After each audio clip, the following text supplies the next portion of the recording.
Hello, I'm Lee Hatcher from HammondCare Public Affairs with a very special part of our palliative care bridge, the patient perspective in palliative care. I'm in conversation with Liz Lenoble. Liz, welcome.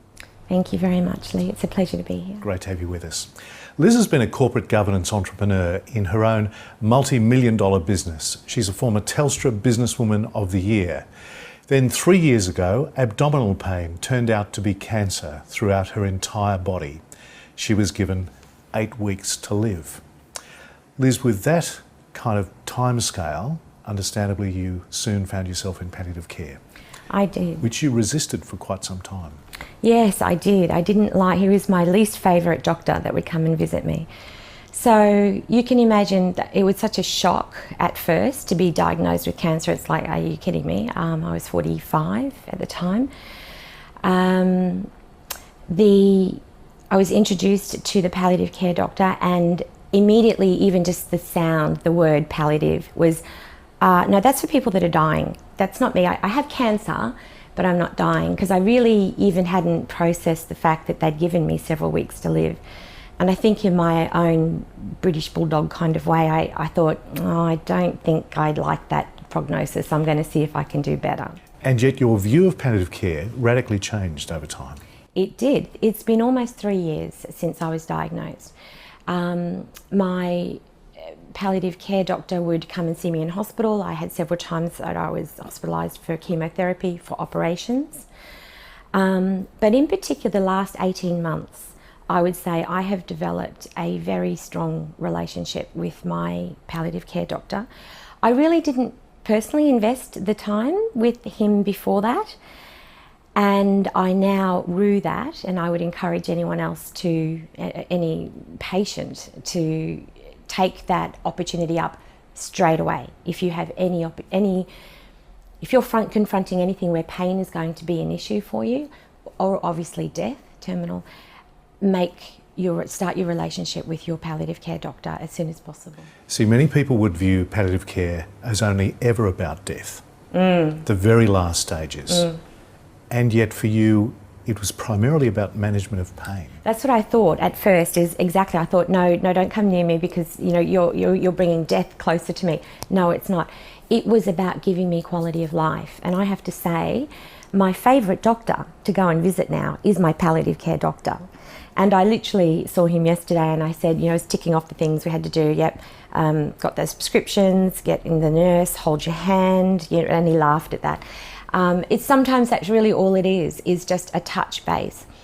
And as I was saying to the prof, and as he acknowledges as well, I believe that the way he has a relationship with the patient, I believe I have significantly influenced him, because we have had, tumultuous is not the right word, but confronting, because I haven't always accepted everything he said. He hasn't accepted everything I've said. And I guess through that conflict arose understanding. And with him helping me work through that, my trust in him has grown. And now he's almost the first person he is the first person I would turn to now. So that relationship has made the world of difference to you? My quality of life is significantly improved, because the anxiety about my death and about pain management is lower. I still have concerns about it, but I'm able to have expressed them to my professor, and he very fully understands, yes, I get what you mean. In your dealing with doctors generally, though, you say they exercise and can be exercising a great deal of power. Yeah. Can you explain what you mean by that? They do. From several perspectives. I'm just going to talk from the cancer perspective. Once you are dealing with someone, I'm talking to healthcare professionals now, once you're dealing with someone with cancer, you have been given what we in Australia, in our Indigenous understanding, you've been given the bone. And the way that is power. You can't opt out of that. There's no SMS to opt out. It's there. You can't not have it. So, along with that comment, I would say The most powerful thing then is not what you say, it's how you say it. Because you're going to be using that bone, unfortunately, to impart a lot of information, good and bad. So how they say it is actually for you more important than what they say. Yeah. Like that kind of diagnosis. It is. So I'll give you an example. I have a few oncologists because I have a complicated disease, and so dealing with it multidisciplinary.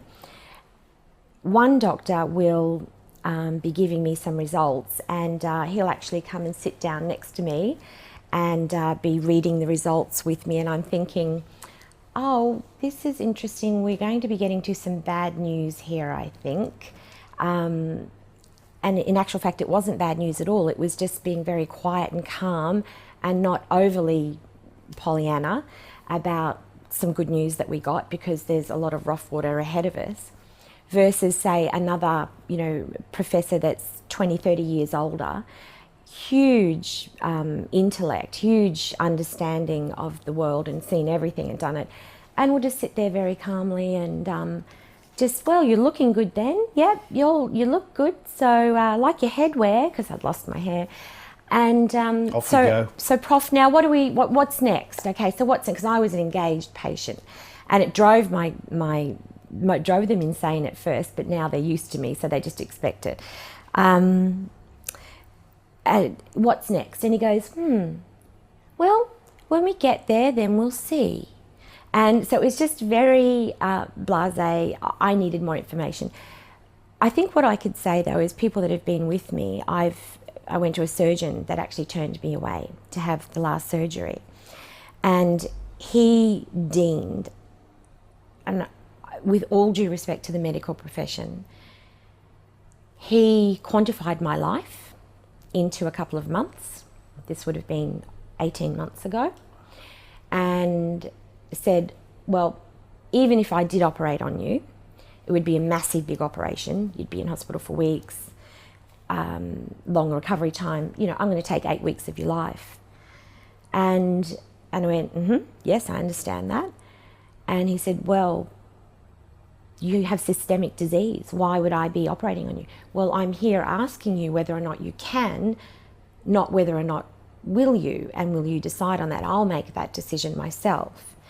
And basically he made the decision for me. And my girlfriend was with me. She had to put her arm under me, and actually it almost brings me to tears now when I think about it, to take me out of the office because a doctor had deemed that on me. And he was just sitting there, Lee, looking at the images going, can't do much for you.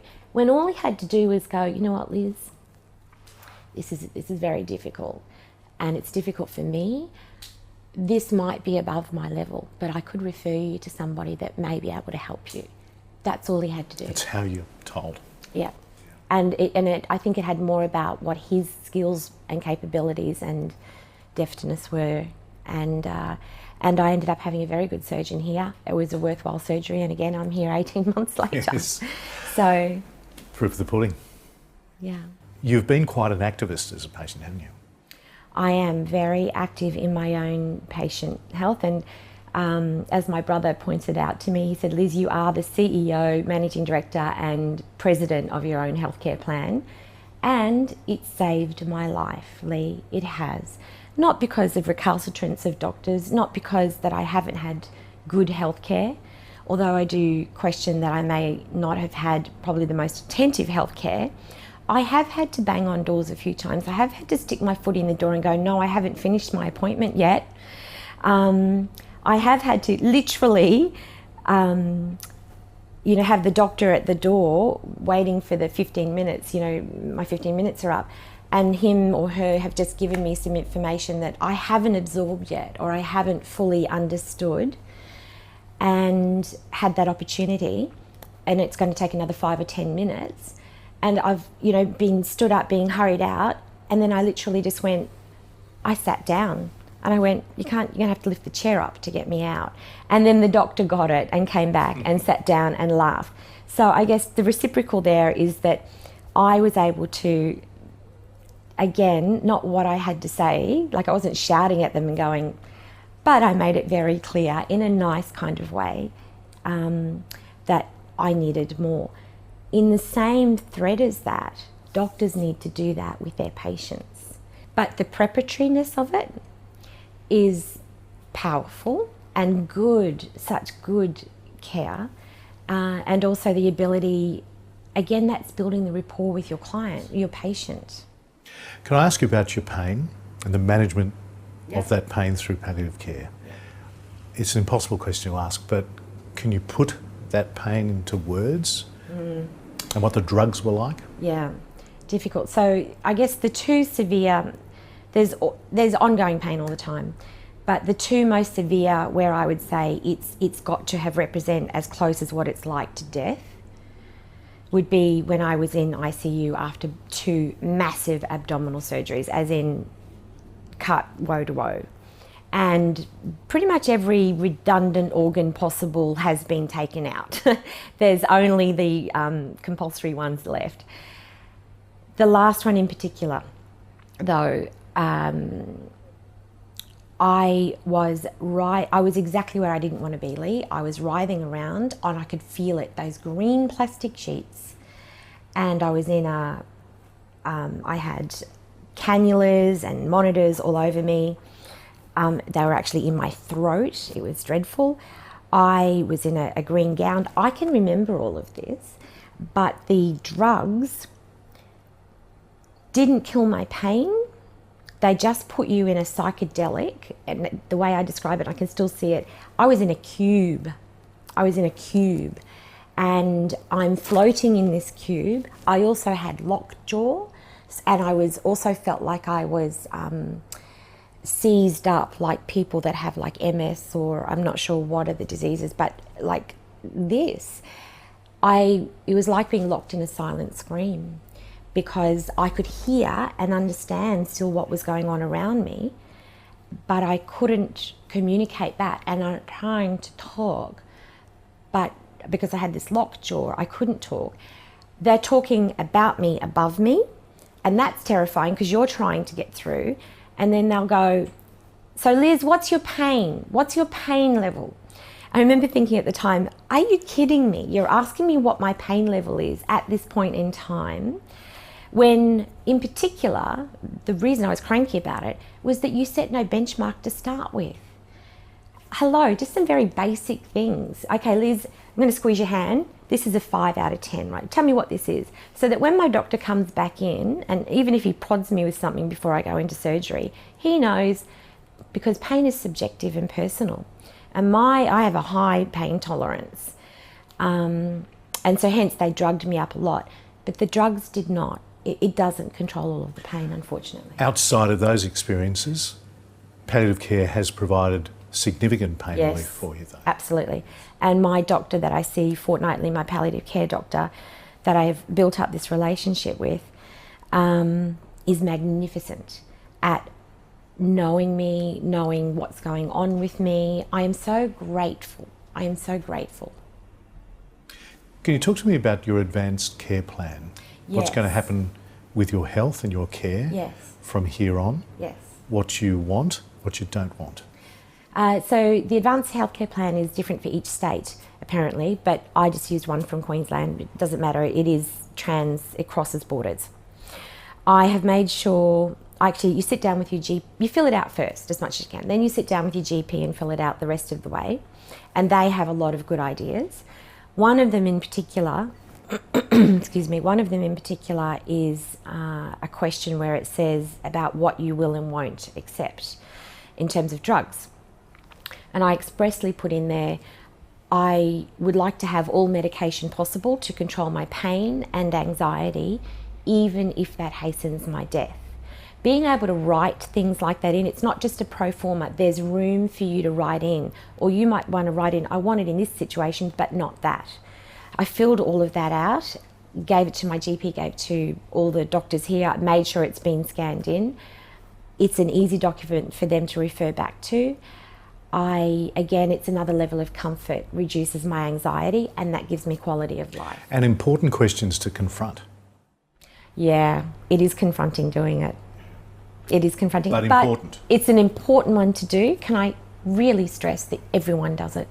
Everyone does it. Even if it's not, the end is not nigh, just do it. Just have it sitting there, because in an accident, there's too much else going on. Liz, can I wrap up this very significant conversation by asking you to speak to two kinds of people about palliative care? First, the health professionals, what would you say to them? And what would you say to the patients and families finding themselves in palliative care? Okay, I'll start with the patients themselves. I would highly, highly, highly recommend, if you have the opportunity, take your palliative care doctor's hand, or any of whoever you deem to be your immediate medical professional that is going to be looking after you, and get a deep, deep relationship with them, and talk about crappy stuff you don't want to talk about, and really talk about it. Have the hard conversations now and come out with a red face, and you will feel better, you will have less anxiety, and you will go into that final stage, and as I've come in and out of it several times, feeling more confident. No, I know he knows what I want. The second one, to the medical professions, is just remember that this is not an exact science, and you've been brought up in the exact science field, and pain is subjective, but you're told that all the time. Empathy and compassion, if you can top that class, and if you got 49% in your biometrics, I'll take you as my doctor. If that gives you any understanding of how important it is for you to have that empathy. And you don't have to go OTT, just pretend I'm your sister or your mother or your cousin, and you will treat me the right way. I do feel that there could be that little bit, that more given there. You're already under pressure, I understand that. But in a chronic and palliative care matter, you need to give up because you're holding the bone. What great wisdom. Liz Lenoble, I'm so grateful that you've been up for this conversation. I'm sure it's going to be a great help to many. Thank you so much indeed for joining us. Thank you, I appreciate it.